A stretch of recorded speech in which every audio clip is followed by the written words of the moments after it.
Ng araw mga bata, pagbasa sa pagkatuto, aralin 12. Ngayong araw ay pag-aaralan natin ang mga salitang nagsisimula sa letrang K.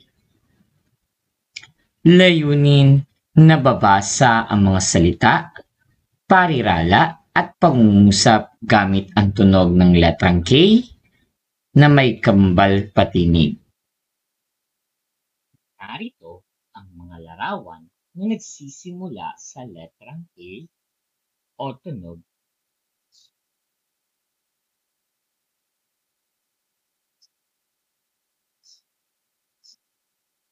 Kandila,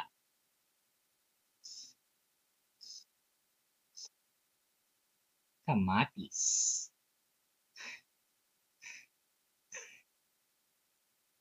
kamay, kambing,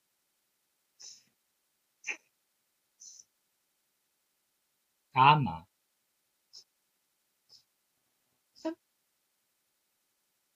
kabayo, keso, kalamansi, kutsara, kuneho, candy, kalabasa, kamote, corona, kalabaw. Paano ba natin isinusulat ang letrang K? Para sa malaking letrang K at para sa maliit na letrang K. Subukan nyo ngang isulat ang malaking letra sa hangin. K, K, K. Ngayon naman, subukan nyong isulat sa inyong palad ang maliit na letrang K. K, K, K. Mahusay mga bata. Upang mas lalo nyong matutunan ang tunog ng letrang K, pakinggan natin ito. Bawat letra sa ating alpabeto'y may tunog. Sumabay sa awit mo nang malaman mo. Tuklasin natin ngayon ang letrang K. Ang tunog ng K. Kandila, candy, kotse, kutsara. Halika, bigkasin natin muli.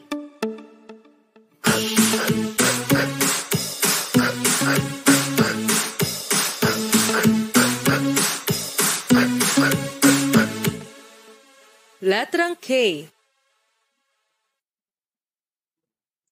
Balikan nga natin ulit ang tunog ng letrang K. Tunugan natin ulit ang letrang K.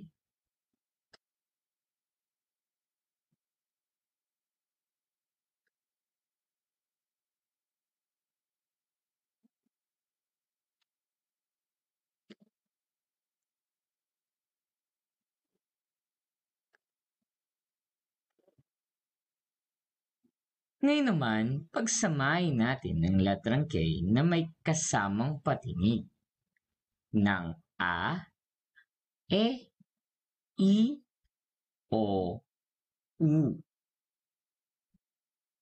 Kapag pinagsama ang letrang K at letrang A, ang K na may tunog at A na may tunog A, mabubuo ang pantig na ka, ka. Kapag pinagsama naman ang letrang K at letrang E, ang K na may tunog at E na may tunog kapag pinagsama ay pantig na ke, ke.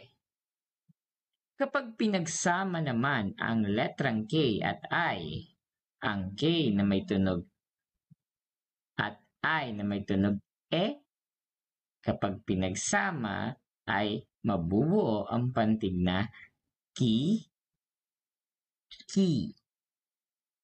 Kapag pinagsama naman ang letrang K at O, ang K na may tunog at O na may tunog U, kapag pinagsama ay mabubuo ang pantig na U, U.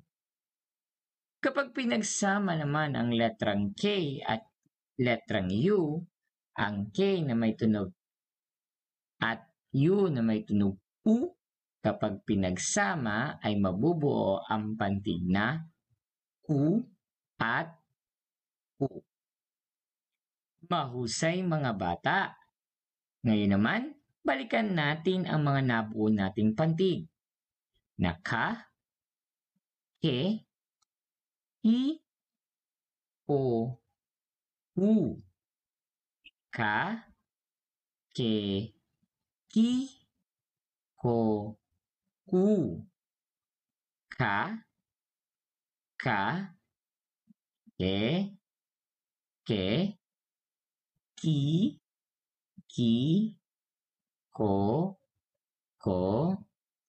ko, ku. Ngayon naman, narito ang mga larawan at salita na may tunog K o nagsisimula sa pantig na ka, ke, ki, ko, ku. Ang mga salita na nagsisimula sa ka ay kamote, kandila, at kamay. Ang mga salita naman nagsisimula sa ke ay keso. Ang sa ki naman ay candy.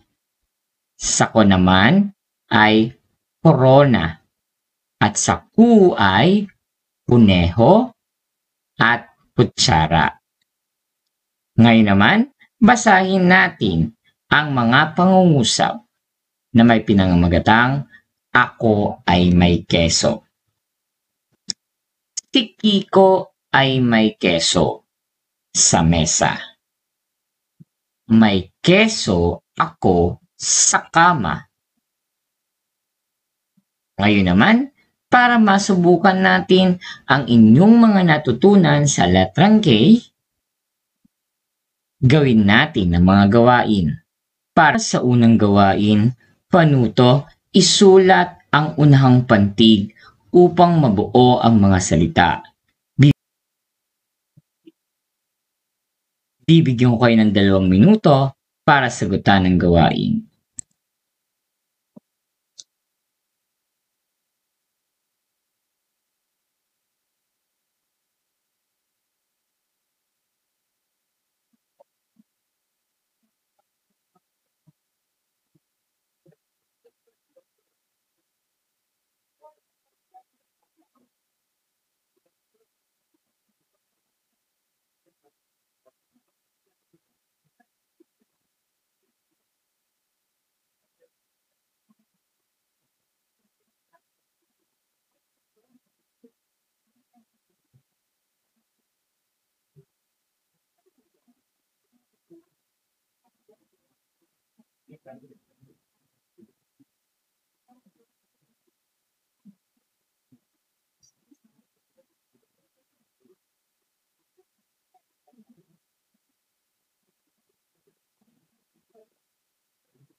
Tingnan natin kung tama ang iyong mga sagot. Para sa unang bilang, ito ay nagsisimula sa pantig na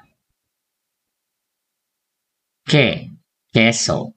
Sa pangalawa ay pantig na ku, kuneho.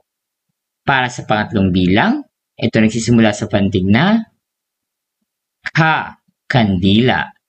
Para sa pang-apat na bilang, ito nagsisimula sa salitang or pantig na ko, corona.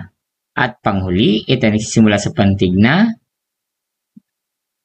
ke, candy. Para sa pangalawang gawain, pagtapatin ang hanay A at hanay B gamit ang linya. Bibigyan ko kayo ng 2 minuto para sagutan ang gawain.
Tingnan natin kung tama ang iyong sagot. Para sa unang bilang, ang sagot ay letrang E. Pangalawang bilang, ang sagot ay letrang B.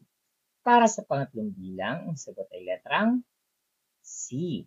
Para sa pang-apat na bilang, ang sagot ay letrang D. At para sa panghuling bilang, ang sagot ay letrang A. Magaling mga bata! Natuto ba kayo? Sana patuloy niyong palakasin ang pagsasanay niyo sa pagbabasa. Hanggang sa muli, maraming salamat!